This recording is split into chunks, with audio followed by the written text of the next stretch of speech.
მასშტაბური საპროტესტო მანიფესტაციების მე-16 დღეს საქართველოში რა ვითარებაა საკანონმდებლო ორგანოსთან რუსთაველის გამზირზე მუშაობს ანა ბროლაძე. დეტალებით იგი ახლა პირდაპირ ეთერში შემოგვიერთდება.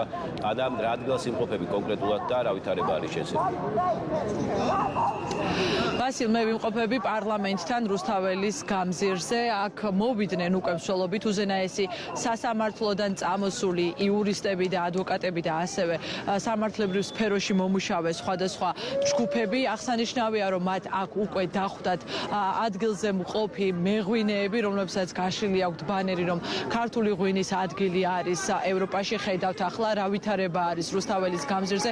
უკვე გადაიკეტა ცენტრალური გამზირი, მოქალაქეები დგანან აქ. აღსანიშნავია, რომ მერიას მიმდინარეობდა პროცესი სცენის მოწყობის მერიის მხრიდან, ვინაიდან იცის მაყურებელმა, რომ ხვალ უნდა აანთონ საზეიმოდ ნაძვის ხე, რომელიც დაამონტაჟეს ადგილზე და არის მზად, მაგრამ აი ამ სცენაზე ახლა ავიდნენ აქციის მონაწილეები და ისინი აქედან მიმართავენ ადგილზე მყოფ მოქალაქეებს, ამხნევებენ ისმის შეძახილებით საქართველოს გაუმარჯოს, სად მივდივართ ევროპაში.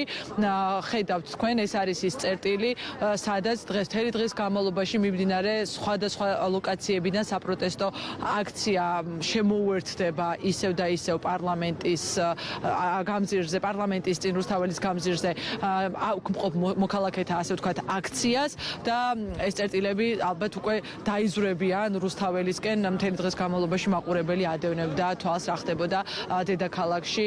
სხვადასხვა პროფესიის წარმომადგენლები გამოხატავდნენ საკუთარ მოსაზრებას და აპროტესტებდნენ ქვეყანაში შექმნილ ვითარებას. აი ეს მოცემულობა ამ დროისთვის საკანონმდებლო ორგანოს წინ. პრინციპში ოფიციალურად 7 საათზე იწყება ხოლმე აქცია და იწყებენ შეკრებას მოქალაქეები, თუმცა დღეს ადრიანად დაიწყო ეს შეკრება.